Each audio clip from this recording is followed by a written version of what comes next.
कुन्दाद्यो जैनधर्मोऽस्तु मङ्गलम्।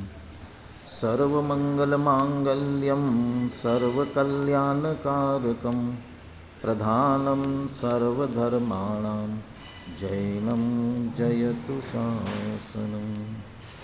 वन्दितु सर्वसिद्धे ध्रुवमचलमनोवमं गदिं पत्ते वोच्छामि समयपाः नमो सुदकेवली गणिदं। नमः समय साराय स्वानुभूत्या चकासते चित्स्वभावाय भावाय सर्वभावान्तरच्छिदे। मैं करता हूँ कर्म का कर्म है मेरा कर्म, ऐसी मिथ्या मान्यता है मिथ्यात्व धर्म।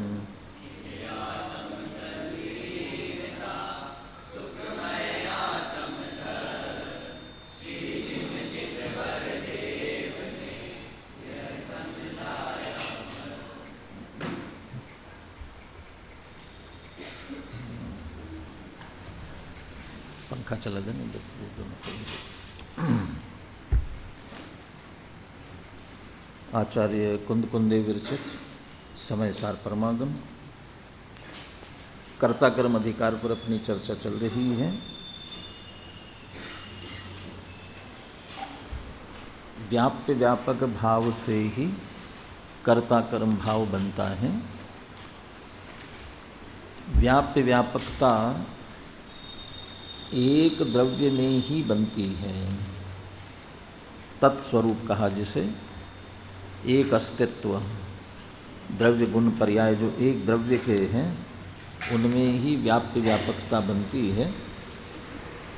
दो के बीच व्याप्य व्यापकता नहीं बनती और व्याप्य व्यापकता नहीं बनती है, इसीलिए कर्ता कर्मपना भी घटित नहीं होता। इसी बात को 76 से 79 इन 4 गाथाओं में भाषा बदल करके यही बात फिर कह रहे हैं। क्या बदली भाषा इसमें? भाषा ये बदली, करता नहीं है माने क्या नहीं करता। करता नहीं है माने क्या नहीं करता? उत्पन्न नहीं करता, परिवर्तन नहीं करता और ग्रहण भी नहीं करता। कि किसे? पर द्रव्य को। अरे पर द्रव्य को तो कर ही नहीं सकता, पर द्रव्य की पर्याय को भी नहीं कर सकता। पर द्रव्य पद जाए, द्रव्य को करने की बात तो बहुत दूर की है। क्रमबद्ध पर्याय में एक बात आती है ना, द्रव्य और पर्याय दोनों कैसे हैं। द्रव्य पर्वत है तो पर्याय पार्वती है, द्रव्य अचल है तो पर्याय अचला है। वहाँ इसीलिए चर्चा की कि द्रव्य तो अटल अचल, उसमें बदल नहीं सकते हैं, तो कोई बात नहीं। पर्याय परिवर्तनशील है ना, तो उसे तो बदल सकते हैं ना, उसे तो कुछ कर सकते हैं। इसलिए कह रहे नहीं, न उत्पन्न करना, न परिणमन करना, न ग्रहण करना, ये संभव ही नहीं है। जीव नहीं कर सकता, पुद्गल तो कर सकता होगा, वो उधर, इसलिए दोनों तरफ से बात ली। जीव भी नहीं कर सकता और पुद्गल भी नहीं कर सकता। कोई काम हो, ये काम करवाना है, किससे करवाना है? जानकार से करवाना है कि अजानकार से, अनजान से कराना? किससे करवाना है? जानने वाले से कराना चाहिए कि नहीं जानने वाले से? अभी आपके सामान्य विशेष की बातें हो रही थी, डॉक्टर की चर्चा भी आ रही थी। आँख में तकलीफ है तो फिजिशियन के पास जाओगे कि आई स्पेशलिस्ट के पास जाओगे? दांत में तकलीफ है तो फिजिशियन के पास जाओगे, डेंटिस्ट के पास जाओगे? आई स्पेशलिस्ट के पास जा रहे हो क्योंकि वो स्पेशलिस्ट है, माने उसको विशेष जानता है। तो जानता है ना, तो जो जानता है उसे करवाना चाहिए क्योंकि वह कर सकता है। माने जो जानता है वो कर सकता है, वो नहीं जानता है बेचारा क्या करेगा? जीव जानता है, जानने वाला है। तो जीव जानने वाला है तो कर्ता होगा। इसीलिए यहाँ ये चर्चा ली। जीव जानता तो है लेकिन करता नहीं है। जीव की समझदारी करने में नहीं है, जानने में है। करने में तो है ही नहीं, मैं करता हूँ ऐसा मानने में भी नहीं है। वो विपरीत मान्यता, वो नासमझी है। कोई कहे कि भाई ठीक है, आप जीव को तो समझा सकते हो क्योंकि उसमें ज्ञान है, वो समझदार भी हो सकता है, इसलिए वो नहीं करे। लेकिन पुद्गल में तो ज्ञान है नहीं, वो तो नहीं जानता, वो तो कर देगा तो नहीं जानता इसलिए करे तो। भले ही वह नहीं जानता है तो भी वह करता नहीं है। हमें दूध मीठा करना है तो हम क्या करेंगे? शक्कर डालेंगे। क्यों? क्योंकि हम जानते हैं। हम जानते हैं लेकिन शक्कर तो नहीं जानता ना, शक्कर तो नहीं जानता है, तो वो कैसे मीठा कर देता है? क्योंकि तत्स्वरूप वो मीठापना जो उसकी पर्याय है ना, जैसे जो द्रव ताके तैसे गुण पर्याय, वह मीठा रूप द्रव्य है तो उसकी पर्याय भी मीठे रूप होने वाली है। हम डाले नमक गलती से और ये कहे कि दूध मीठा हो जाए तो नहीं होगा। ये क्यों?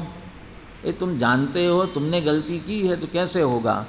कहता हम तो जानते थे। ये नमक तो नहीं जानता ना, तो बिना जाने नमक को मीठा कर देना चाहिए था। उसको क्या फ़र्क पड़ता है? उसको तो फ़र्क नहीं पड़ रहा है, वो जान ही नहीं रहा है। लेकिन नहीं कर सकता ना, क्योंकि जाने चाहे नहीं जाने तो भी अपने जैसी पर्याय ही उत्पन्न कर सकता है। वीर्य शक्ति की चर्चा हो गई, अभी 47 में से वीर्य की हो गई ना चर्चा, आगे बढ़ गए। वीर्य शक्ति वैसे बहुत सारी शक्तियाँ ऐसी है जो सब द्रव्यों में हैं। ताकत उद्गल की भी शक्ति होती, जीव की शक्ति। तो जीव वीर्यवान है, कुछ भी कर सकता है। इम्पॉसिबल क्या बोलते हैं वो, किसकी डिक्शनरी में है ही नहीं वर्ड, किसकी डिक्शनरी में नहीं था? हाँ, को नेपोलियन बोनापार्ट। इम्पॉसिबल वर्ड ही नहीं है, माने कुछ इम्पॉसिबल नहीं है। लेकिन चूंकि वह नेपोलियन जो था ना, अपने आप को बड़ा पुरुषार्थी समझता था और इसलिए वो समझता था कि मैं कुछ कर सकता हूँ। पुरुषार्थ करेंगे तो कुछ भी हो सकता है, पुरुषार्थ पर सब निर्भर है। पुरुषार्थ करने पर क्यों नहीं हो सकेगा? ये पुरुषार्थ वीर्य गुण की पर्याय है, तो वीर्य गुण का कार्य क्या है? वीर्य गुण की सीमा क्या है? वीर्य गुण कहते किसे हैं? क्या परिभाषा दी वीर्य गुण की? वीर्य गुण किसे कहते हैं? स्वरूप की रचना करे, और स्वरूप की रचना माने स्वरूप, अपने रूप की, जो जैसा है, जो जैसो द्रव ताके गुण पर्याय तैसे, उसके गुण पर्याय वैसे ही होंगे, अन्य रूप नहीं हो सकते, अन्य रूप नहीं कर सकता। इसलिए ज्ञानी जीव जानता है तो परद्रव्य में कुछ कर देगा, ये पॉसिबल है ही नहीं। नहीं, उसमें तो पुरुषार्थ है, वीर्य है। वीर्य पुरुषार्थ उसका अपने स्वरूप की रचना करने के लिए है, अपने स्वरूप रूप परिणमन के लिए है, अन्य के परिणमन के लिए नहीं है। कितना भी पुरुषार्थ करे, जीवो ही तावत क्रम नियमित आत्म परिणाम उत्पद्य मानो जीव एव न जीवारा, जीवोपि तावत क्रम नियमित आत्म परिणाम उत्पद्य मानो अजीव एव न जीवा। तो दोनों हस्तक्षेप कर नहीं सकते हैं, अपनी सीमा का उल्लंघन नहीं कर सकते हैं। अलग अलग एक ही बात, भाई इतनी सी, एक द्रव्य दूसरे द्रव्य का कुछ नहीं कर सकता, करे ऐसा कोई सामर्थ्य है ही नहीं। इसी बात को अलग अलग दृष्टिकोणों से समझाते जाएंगे पूरे अधिकार में। अभी व्याप्य व्यापक की बात ली है, आगे जाकर के गाथाओं में चर्चा आएगी। गुण संक्रमण, एक द्रव्य दूसरे द्रव्य में अपने गुणों को संक्रमित नहीं कर सकता। जीव पुद्गल में चैतन्यपना संक्रमित कर दे तो पुद्गल को कर सकेगा, पुद्गल जीव में अपने गुणों को संक्रमित कर दे तो जीव पुद्गल जीव का कार्य कर सकेगा। लेकिन ऐसा तीन काल में होने वाला नहीं है। गुणों का संक्रमण तो परस्पर हो नहीं सकता, तो फिर क्या करेगा, क्या कर सकता है। ऐसे अलग अलग दृष्टिकोण लेते हुए एक ही बात को पुनः पुनः समझाया गया है। चार गाथाएं हैं, चार गाथाओं में ये कहा कि जीव, प्रश्न तो ये उठाया, निष्कर्ष तो ये निकालने वाले हैं। जीवस्य पुद्गलन स कर्तृकरम भावा किम भवति किम न भवति। जीव का पुद्गल के साथ कर्ता कर्म भाव होता है कि नहीं होता है, और पुद्गलस्य जीवेन सह कर्तृकरम भावा किम भवति किम न भवति। दो दृष्टिकोण लिए और निष्कर्ष क्या निकालेंगे। जीव का पुद्गल के साथ कर्ता कर्म भाव है कि नहीं है। पुद्गल का जीव के साथ कर्ता कर्म संबंध है कि नहीं है। दोनों का परस्पर एक दूसरे के साथ है कि नहीं है। कुछ तो संबंध है कि नहीं है, हाँ है। निमित्त नैमित्तिक संबंध है, वो चर्चा भी आएगी। निमित्त, और स्पष्ट ये कहेंगे, निमित्त नैमित्तिक संबंध होने पर भी कर्ता कर्मपना नहीं है। निमित्त नैमित्तिक को स्वीकार करते हुए भी, बल्कि एक कदम आगे बढ़ करके अमृतचंद्र आचार्य तो टीका में कहेंगे, निमित्त नैमित्तिक संबंध भी नहीं है। निमित्त नैमित्तिक संबंध भी नहीं है, जीव पुद्गल में नहीं है। तो सब जगह जिनवानी में लिखा, तो अमृतचंद्र आचार्य जिनवानी के विरुद्ध चल रहे हैं क्या कि नहीं। वो कहते जीव पुद्गल में नहीं है, तो किन में है। जीव पुद्गल की तत्समय की पर्याय में, जो पर्याय होने योग्य कार्य के दूसरे की अनुकूल हो रही है, वो दो के बीच में, पर्यायों के बीच में निमित्त नैमित्तिक है, द्रव्यों के बीच में नहीं है। द्रव्यों के बीच में निमित्त नैमित्तिकपना स्वीकार करे तो क्या दिक्कत होगी।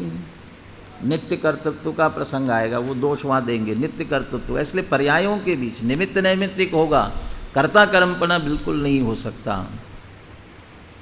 जीव का पुद्गल के साथ, पुद्गल का जीव के साथ, दोनों तरफ से निषेध है। जो देव स्तुति में सकल के गायक वाली स्तुति जो है, उसमें संसार भ्रमण के कारण बताए ना, मैं संसार में क्यों भ्रमण कर रहा हूँ। उसमें एक जो पंक्ति आई, निज को पर को करता पिछान, पर में अनिष्टता इष्ट ठान। निज को पर को करता पिछान। बहुत से अपन सुधारने में ज़्यादा विद्वान हो जाते तो सुधारने लगते हैं ना, कि दौलत राम जी ने लिखने में कुछ गलती करी होगी, या फिर छापने वालों ने गलती की होगी। निज को पर को करता, ऐसा थोड़ी होता है, हिंदी ठीक नहीं है कि निज को पर का करता पिछान। निज को पर का करता माना, ये गलती हुई कि हाँ ये तो गलती है ही, लेकिन निज को पर को ऐसा कह करके कुछ और विशेष कहना चाहते हैं। क्या विशेष कहना चाहते हैं। ये निज को भी कर्ता माना और पर को भी कर्ता माना, निज को भी माना और पर को भी माना। निज को किसका कर्ता माना, ये पर का माना।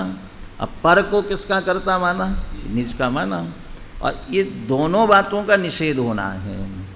कारक चक्र प्रक्रिया उत्तीर्ण निर्मल अनुभूति मात्रत्वात् शुद्ध अहम शुद्ध, निर्मल अनुभूति। और वो कैसी, कारक चक्र की प्रक्रिया से पार।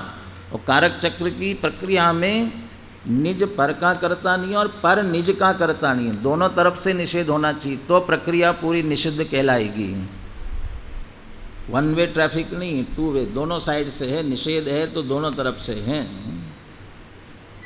लोक में भी कभी ये कहेंगे ना, कभी जाकर तुम मेरे साथ ऐसा नहीं कर सकते हो, मेरे साथ ऐसा करोगे तो ठीक नहीं होगा, तो सामने वाला कहता है तुम भी मेरे साथ मत करना।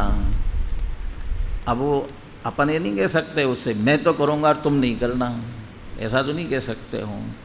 यदि तुम सामने वाले के लिए निषेध कर रहे हो तो नियम तुम्हारे ऊपर भी लागू होता है। तो दोनों तरफ की बात।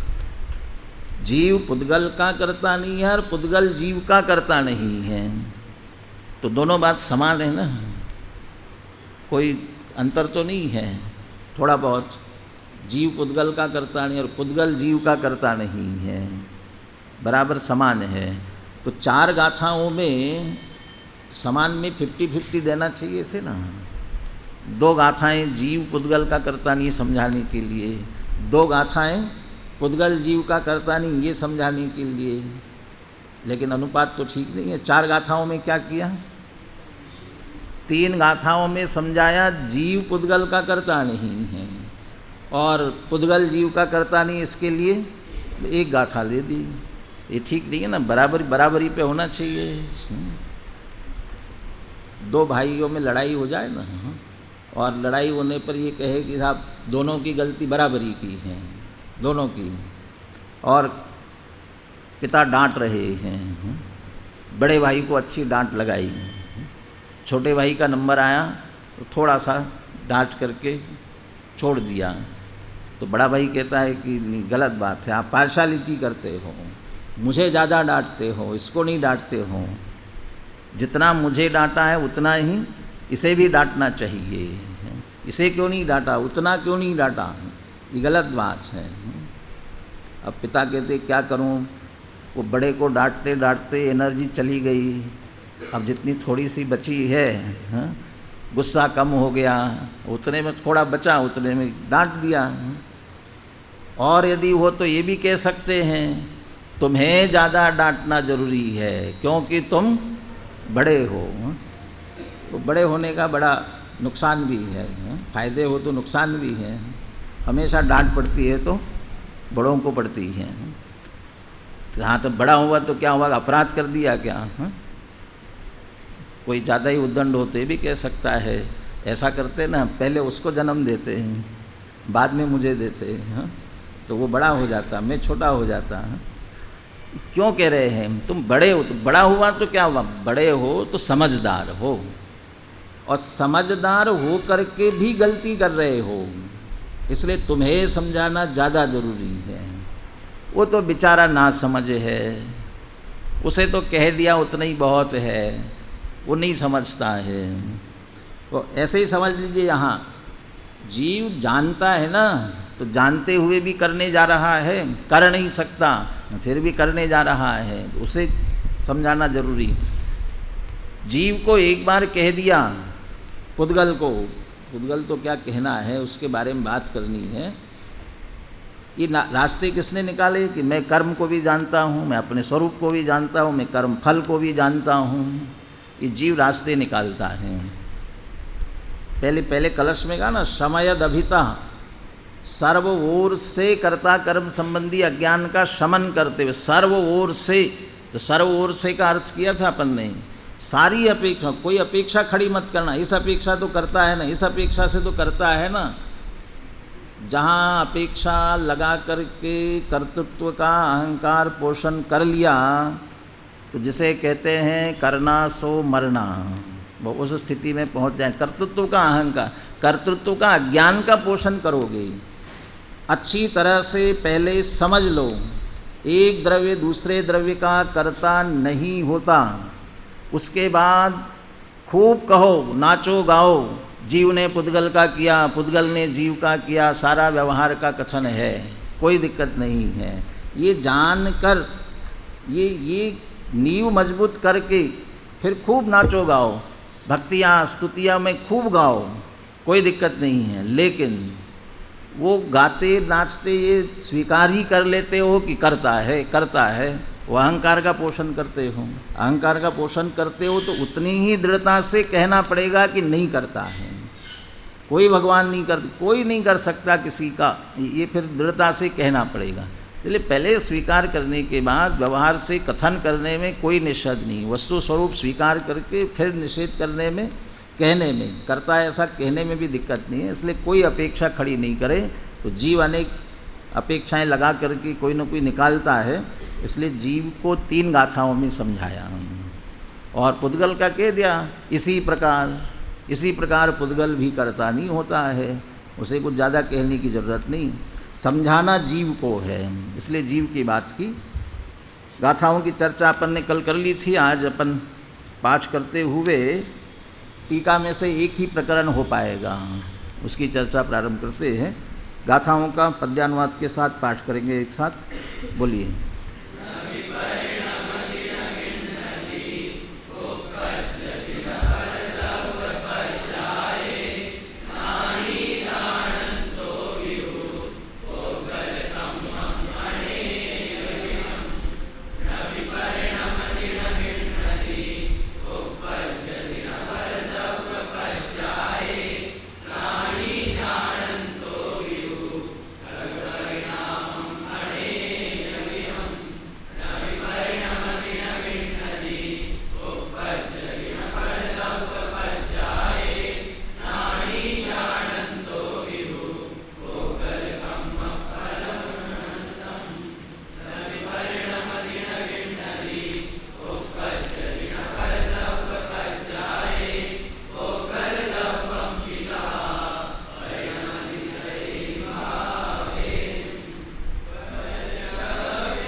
अनुशीलन लिया सभी ने? सबके पास है बराबर है। अनुशीलन पेज नंबर 67 गाथा में, चारों गाथाओं में जो गाथा की पहली पंक्ति एक सी है और दूसरी पंक्ति में अंतर है, इसकी चर्चा संक्षेप में करते हुए टीका की चर्चा प्रारंभ करनी है। और टीका की चर्चा प्रारंभ करने से पहले जयचंद जी छाबड़ा का भावार्थ पढ़ना है, और क्यों पढ़ना है वो भी उसमें ही लिखा हुआ है, पहले क्यों पढ़ना है। प्रश्न, आपने कहा कि 76, 77, 78वीं गाथाएँ यह बताती है कि आत्मा पर का कर्ता नहीं है। अतः अब यह प्रश्न उपस्थित होता है कि यदि तीनों गाथाओं में एक ही बात है तो फिर एक ही गाथा पर्याप्त थी, 3 गाथाएं क्यों लिखी गई? 3 है कि 4 गाथाएं हैं? हाँ? गाथाएं तो 4 एक साथ ली है, लेकिन जो प्रश्न खड़ा किया है वह आत्मा पर का कर्ता नहीं, इस संबंध में, और इसकी चर्चा 3 गाथाओं में, इसलिए 3 की बात कर रहे हैं। ये तीनों समान है, एक सी है, तो फिर एक ही है तो फिर रिपीटेशन क्यों करते हो? एक ही बात को बार बार क्यों कहते हो? यद्यपि उक्त तीनों गाथाओं में यही कहा गया है आत्मा पर का कर्ता नहीं है, तथापि उनमें परस्पर सूक्ष्म अंतर है। सूक्ष्म अंतर क्या है? 76वीं गाथा में यह कहा है कि आत्मा अनेक प्रकार के पुद्गल कर्मों को जानता हुआ पर का कर्ता नहीं है। 77वीं गाथा में यह कहा कि अपने परिणामों को जानता हुआ पर का कर्ता नहीं है। और 78वीं गाथा में कहा कि पुद्गल कर्म के अनंत फल को जानता हुआ भी पर का कर्ता नहीं है। ये सूक्ष्म अंतर। तो 3 प्रकार के आत्मा हुए ना, 3 प्रकार के, एक पुद्गल कर्म को जानने वाला, अपने परिणामों को जानने वाला और अनंत फल को जानने वाला। 3 हुए ना? 3 नहीं हुए हैं, एक ही रहा। क्यों? ये तीनों जानता है। किसको जानता है इस दृष्टि से फर्क किया, लेकिन जानने वाला आत्मा एक ही है। वही आत्मा इनको जानते हुए भी स्वपर प्रकाशक होने से सहज सबको जानता है। कर्म को भी जानता है, स्व को भी जानता है, पर को भी जानता है, स्व को भी जानता है। फल की चर्चा भी क्यों की कि कदाचित ऐसा हो कि भाई इसका फल क्या निकले नहीं जानता हो इसलिए कर रहा हो, और होता ऐसा ही है। ये पर के करने में जितने लगे हुए हैं उसका फल क्या निकलेगा ये जानते नहीं है, वो इसीलिए लगे हुए हैं। कोई निष्कर्ष निकलने वाला नहीं है। रज रेत पेले रात दिन पर तेल हाथ आवे नहीं। और क्या है वो आगे कहा ना, जल का मंथन करे दिन रात पर घृत हाथ आवे नहीं। सद्भाग्य बिन संपदा मिलती नहीं व्यापार में। उसी तरह यानी आत्मा के भान बिन सुख नहीं संसार, माने आत्मा के भान के बिना सुख नहीं मिल सकता। बाकी सब असंभव है, हो ही नहीं सकता। तो कोई रज रेत पेलेगा क्यों कि फल नहीं जानता है, क्या फल निकलेगा ये नहीं जानता है। मेहनत बेकार जाने वाली है, कुछ फल हासिल नहीं होगा ये जाने तो फिर क्यों करेगा, और फल नहीं जानता हो तो करता रहेगा। पर पदार्थों को इकट्ठा करके सुखी होना चाहता है तो सुखी हो जाएगा ना, लगा हुआ है। ये तो इसे भ्रम है, सुख आएगा यहाँ से, लेकिन उनमें है नहीं सुख, तो आएगा कहाँ से। फिर इकट्ठा करने में क्यों लगा हुआ है, क्योंकि उसे वह निष्फल होता हुआ दिखाई नहीं देता। क्या फल को जानता नहीं है, इसको इकट्ठा करने के बाद भी फल क्या निकलने वाला है। यदि सचमुच इस फल को स्वीकार करे कि ये सब निष्फल जाने वाला है तो सचमुच उसमें न लगे, लेकिन ये जानता नहीं है ना, उसको लगता है कि यहाँ सफल होगा। मैंने एक पाश्चात्य वुड्रो विल्सन की पंक्तियाँ बताई थी आपको। उसने लिखा है, मैं उस कार्य में असफल होना पसंद करूँगा जो अंत में जाकर के सफल होने वाला है, बजाय उस कार्य में सफल होने के जो अंत में जाकर असफल होने वाला है। माने जो कार्य नियम से असफल होने वाला है उसमें वर्तमान में सफलता प्राप्त भी कर ली तो क्या फ़ायदा उसका, क्योंकि अंत में जाके असफल होने वाला है। धन संपत्ति बहुत इकट्ठी कर ली, सफलता मिल सकती है बहुत। लोग की दृष्टि से कहे तो अपने आप कमाई, बाप कमाई नहीं थी, आप कमाई, मैंने कमाया, पुरुषार्थ से कमाया, ठीक है कमा सकते हो, इकट्ठा कर सकते हो, लेकिन सुखी हो सकते हो कि नहीं हो सकते हो। सबके इकट्ठे करने के बाद सुखी हो सकते हो कि नहीं हो सकते हो। उतना करने के बाद भी सुखी तो नहीं हो सकते हो। इकट्ठे करने में सफलता तो मिलेगी, लेकिन सुखी होने की सफलता उससे मिलने वाली नहीं है। इकट्ठा कर लिया तो अब सदैव साथ रहेगा ना, नहीं रहने वाला है, छोड़कर जाना पड़ेगा। असफलता ही हाथ आने वाली है। निज आत्मा के आश्रय से सुख होता है ये निश्चित है।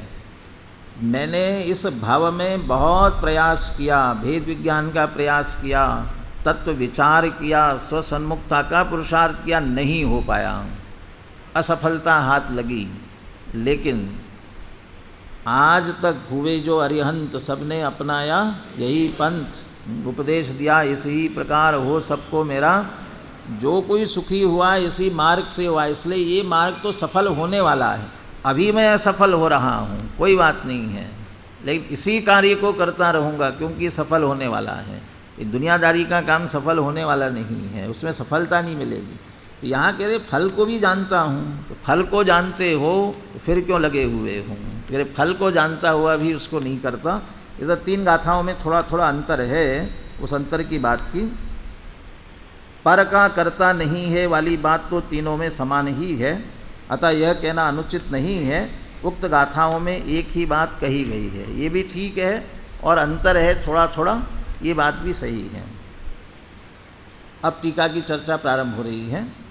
आचार्य अमृतचंद्र ने आत्मख्याति में प्राप्य, विकार और निर्वर्त्य इन 3 प्रकार के कर्मों की चर्चा करके इन गाथाओं का भाव स्पष्ट किया है। 3 प्रकार के कर्म, कर्ता के कर्म 3 प्रकार के होते हैं। ये आगे आगे आ रहा है भावार्थ में। आत्मख्याति का भाव समझने के पहले पंडित जयचंद जी छाबड़ा द्वारा लिखित भावार्थ देख लेना उपयुक्त रहेगा, क्योंकि उसमें उक्त तीनों कर्मों का खुलासा सरल भाषा में किया है, जो इस प्रकार है। मैंने वो वहाँ समझे तो इसको पहले समझना जरूरी, तो अपने को टीका समझ में आ सकेगी। इसलिए अपन ये भावार्थ वाला प्रकरण पहले लेते हैं, और अनुशीलन में भी टीका से भी पहले लिया गया है। अमृतचंद्र आचार्य ने जो 3 शब्द लिए ना, कर्ता के 3 प्रकार के कर्म, ये कहाँ से लिए? मूल गाथा में कुंद आचार्य ने नवी परिणमदी, न गिन्नदी, न उपपज्जदी शब्दों का प्रयोग किया है। परिणमन से लिया है विकार्य, गिन्नदी से लिया है प्राप्य, और उपपज्जदी से लिया है निर्वर्त्य। निर्वर्त्य और उस खुलासा आ ही रहा है, इसलिए अपन यहीं से पढ़ते हैं। सामान्यतया कर्ता का कर्म 3 प्रकार का कहा जाता है। कोई भी करेगा तो 3 काम कर सकता है। क्या क्या? निर्वर्त्य, विकार्य और प्राप्य।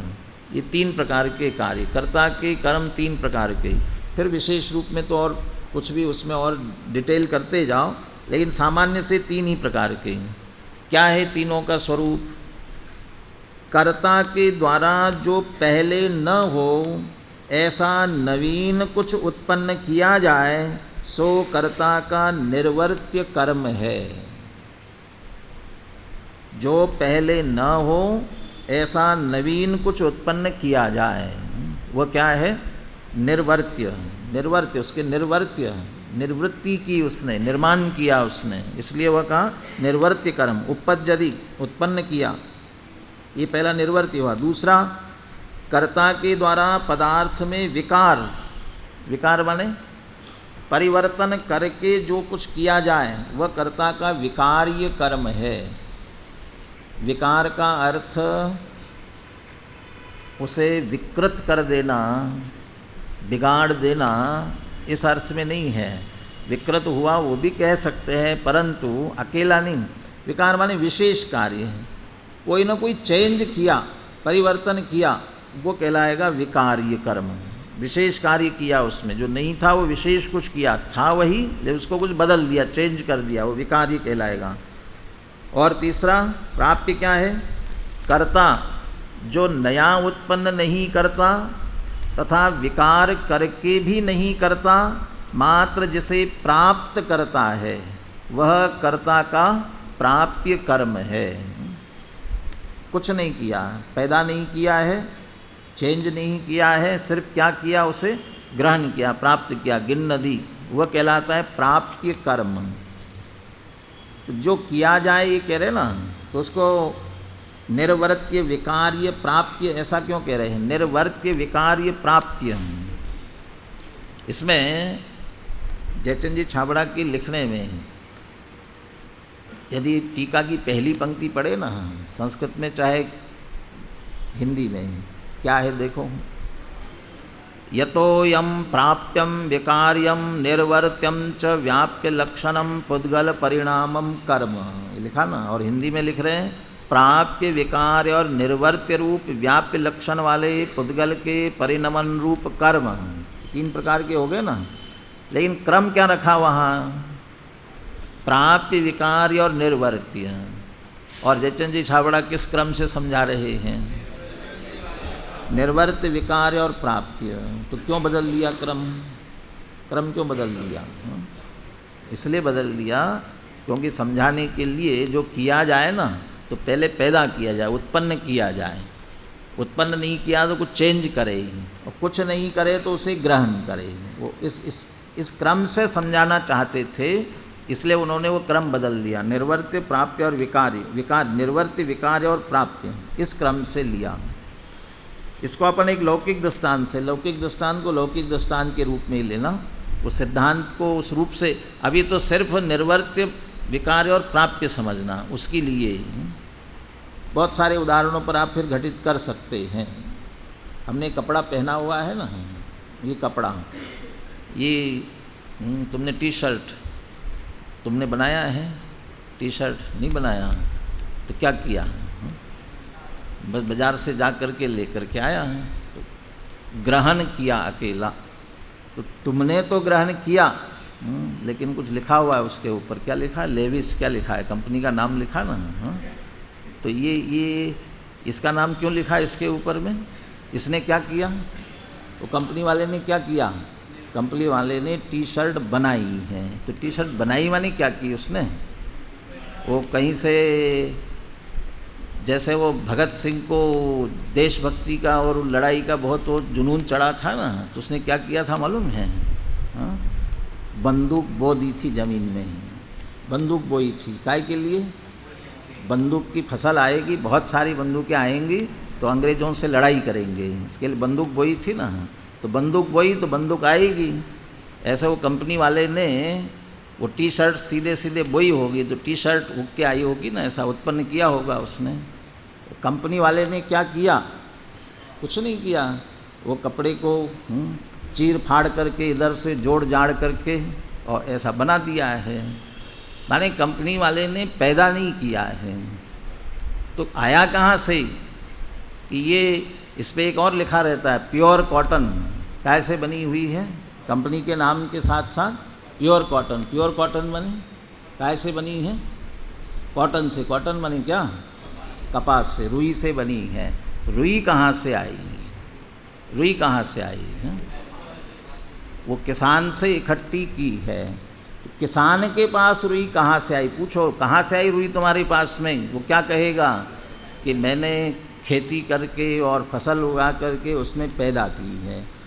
अब इस क्रम से लगाओ, किसान ने रुई पैदा की, पहले नहीं थी।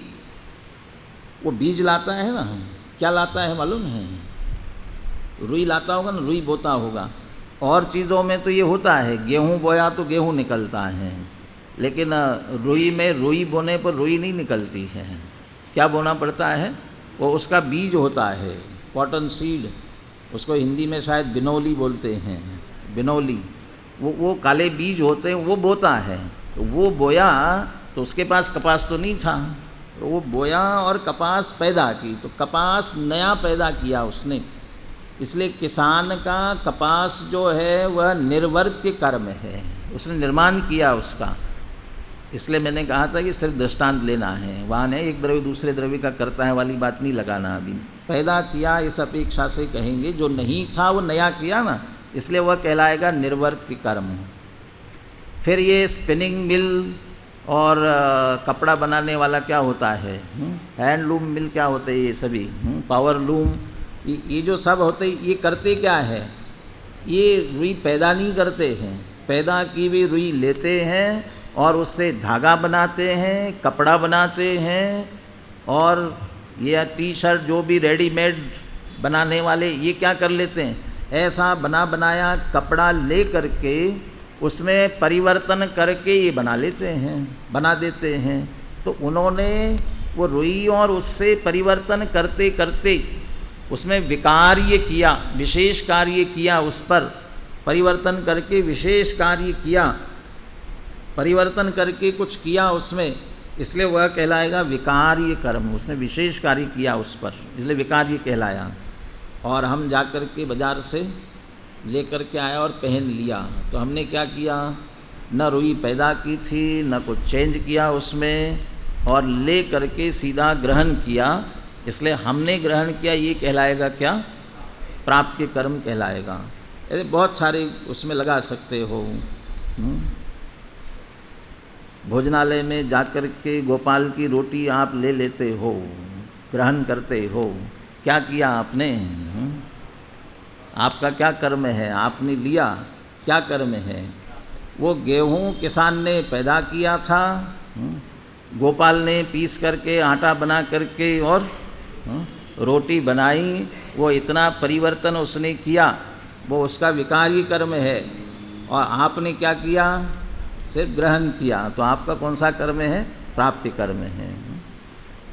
अब सिद्धांत की दृष्टि से घटित करते हैं।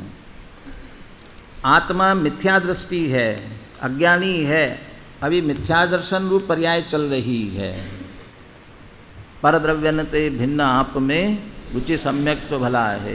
पर द्रव्य से भिन्न अपनी आत्मा की रुचि करके सम्यक दर्शन प्रकट किया, जो नहीं था ऐसा सम्यक दर्शन प्रकट किया, तो ये क्या हुआ?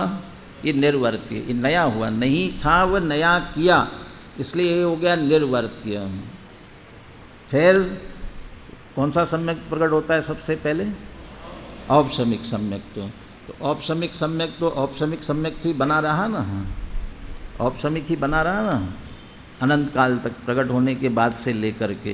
नहीं, क्या हुआ उसमें? क्या हो गया? क्षयोपशमिक हो गया। तो औपशमिक से क्षयोपशमिक, अभी हमने किया कहना इसको, हुआ उसकी जगह किया। हमने औपशमिक को क्षयोपशमिक में परिवर्तित किया। तो सम्यक्त्व तो पहले से है, तो जो पहले से सम्यक्त्व है उसे औपशमिक से क्षयोपशमिक में परिवर्तित किया। तो क्षयोपशमिक भी अनंत काल तक क्षयोपशमिक ही बना रहा होगा ना, वैसे ही बना रहा। क्या हुआ? क्षयोपशमिक वाला फिर क्या हुआ? क्षयिक हो गया। ऐसा क्यों नहीं किया? जब क्षयिक ही करना था तो औपशमिक से सीधे क्षयिक कर देते ना। नहीं किया। क्यों नहीं किया? तो औपशमिक से क्षयिक नहीं होता, औपशमिक से क्षयोपशमिक और क्षयोपशमिक से फिर क्षयिक। तो औपशमिक से क्षयोपशमिक में और क्षयोपशमिक से क्षयिक में ये परिवर्तन किया, ये कौन सा कहलाएगा? ये विशेष कार्य हुआ, इसलिए ये कहलाएगा विकार्य। फिर क्षयिक के बाद क्या किया? क्षयिक सम्यक दर्शन के बाद में भरत चक्रवर्ती को क्षयिक सम्यक तो था ना, फिर उन्होंने क्या किया? मुनि दीक्षा ली, आत्म साधना की, वो तो ठीक है, लेकिन सम्यक्त्व में क्या किया? उसके बाद में सम्यक्त्व में, क्षयिक सम्यक्त्व में क्या किया? कि कुछ नहीं किया। तो उसके बाद से लेकर अनंत काल अभी भी क्या कर रहे? क्षयिक सम्यक्त्व को कि ग्रहण किए हुए हैं, वैसे के वैसे ग्रहण किए हुए हैं। ये फिर कहलाएगा प्राप्य कर्म। तो सम्यक दर्शन नया प्रकट हुआ तो निर्वर्त्य, उसमें परिवर्तन हुआ तो विकार्य, और वह जैसा है वैसा ही ग्रहण करते गए तो क्या कहलाएगा? प्राप्य कर्म कहलाएगा। फिर से पढ़िए इसको दोनों तरह से, दृष्टांत को भी। और ऐसे दृष्टांत चाहे जितने आप लगा सकते हो, जितने भी हम बाज़ार से जा कर के जो कुछ भी खरीद कर लाते हैं, उन सारी चीज़ों में हम प्राप्य कर रहे हैं, लेकिन निर्वर्त्य विकारी कुछ न कुछ हुआ है। और ऐसे सिद्धांत की दृष्टि से ज्ञान में, श्रद्धा में, चारित्र में, इनमें, इन सभी कामों में लगा सकते हो आप। सामान्यतया कर्ता का कर्म 3 प्रकार का कहा जाता है, निर्वर्त्य, विकार्य और प्राप्य। कर्ता के द्वारा जो पहले न हो ऐसा नवीन कुछ उत्पन्न किया जाए सो कर्ता का निर्वर्त्य कर्म है। कर्ता के द्वारा पदार्थ में विकार परिवर्तन करके जो कुछ किया जाए वह कर्ता का विकार्य कर्म है। कर्ता जो नया उत्पन्न नहीं करता तथा विकार करके भी नहीं करता, मात्र जिसे प्राप्त करता है, वह कर्ता का प्राप्य कर्म है। भावार्थ पढ़ लेते हैं, 5 मिनट ज़्यादा हुए, फिर भी पढ़ लेते हैं इसे पूरा। जीव पुद्गल कर्म को नवीन उत्पन्न नहीं कर सकता। ये जीव पुद्गल का कर्ता क्यों नहीं? कि तीनों प्रकार के कार्य नहीं कर सकता। 3 ही प्रकार के कर्म हो सकते हैं और तीनों नहीं कर सकता। पुद्गल में उत्पन्न नहीं कर सकता। क्यों नहीं कर सकता? क्योंकि चेतन जड़ को कैसे उत्पन्न कर सकता है? इसलिए पुद्गल कर्म जीव का निर्वर्त्य कर्म नहीं है। जीव पुद्गल में विकार करके उसे पुद्गल कर्मरूप परिणमन नहीं करा सकता। कार्मान वर्गणा से कर्मरूप करना ये जीव का कार्य नहीं है, जीव नहीं करा सकता। वो परिवर्तन जो हुआ है वो पुद्गल ने स्वयं अपने आप में किया है। क्यों नहीं कर सकता? क्योंकि चेतन जड़ को कैसे परिणमित कर सकता है, ये इसके लिए आगे आगे तर्क और आने वाले हैं। एक तर्क तो यही आएगा, अभी मैंने कहा गुण संक्रमण का, गुण नहीं डालेगा तो क्या करेगा, उसमें क्या कर सकता है। दूसरा ये कर सकता है कि उसमें परिणमन की शक्ति है इसलिए परिणमित हो रहा है, और परिणमन की शक्ति है तो जीव क्या करेगा? अपने परिणमन स्वभाव से परिणमित होगा, जीव कुछ नहीं करेगा उसमें। इसलिए पुद्गल कर्म जीव का विकारी कर्म भी नहीं है। परमार्थ से जीव पुद्गल को ग्रहण नहीं कर सकता। त्यागोपादान शून्यत्व शक्ति की बात की थी, ग्रहण नहीं कर सकता, क्योंकि अमूर्तिक पदार्थ मूर्तिक को कैसे ग्रहण कर सकता है। यहाँ कर्म वो घोमटसार की गाथा याद मत करना प्रति समय। अनंत जो समय प्रबद्ध ग्रहण करता है वो बराबर, वो बात याद मत करना, कर्म नो कर्म ग्रहण करता है। देहो दयन सहितो जीवो आहरदि कम्म नो कम्मम, जब तक देह सहित है जीव तब कर्म नो कर्म इन सबको ग्रहण करता है। वो व्यवहार वाली बात अभी याद मत करना यहाँ, तो ग्रहण नहीं कर सकता, इसलिए पुद्गल कर्म जीव का प्राप्य कर्म भी नहीं है। इस प्रकार पुद्गल कर्म जीव का कर्म नहीं है और जीव उसका कर्ता नहीं है। कल आपको ये भी सोचने के लिए कहा था, 3 प्रकार के कर्म कार्य आचार्य ने बता दिए। प्राप्य विकार निर्वर्त, आप नया काम निकालो, क्या होता है नया काम, सोच के आना, शाम को बताना, उस पर विचार करेंगे। किसी के ख्याल में आ जाए ये काम नया है, ये इन तीनों में नहीं आया है, ऐसा कोई हो तो बताना, उस पर बात करेंगे है कि नहीं है। यदि नया निकल आया तो मैं कह दूंगा जयचंद जी छाबड़ा ने सबसे पहला वाक्य लिया है सामान्यतया, सामान्यतया लिखा है, और इनमें नहीं बैठेगा तो कह दूंगा विशेष है। वो विशेष बात है। बहुत हर बात में अपवाद होता है कि नहीं होता है, यदि नहीं बैठा तो, बाकी तो बैठ ही जाएगा, सभी में तीनों में शामिल हो जाते हैं। जीव का स्वभाव ज्ञाता है, इसलिए ज्ञान रूप परिणमन करता हुआ स्वयं पुद्गल कर्म को जानता है।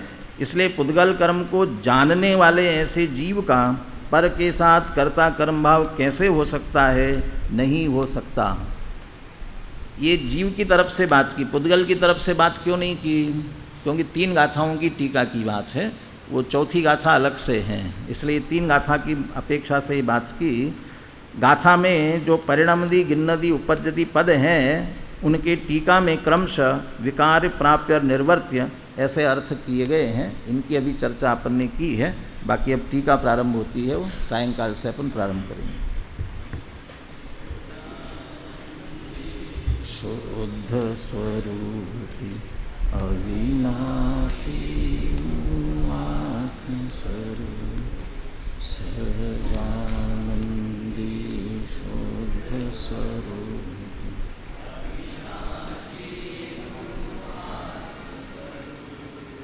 सहजानंदी शुद्ध स्वरूप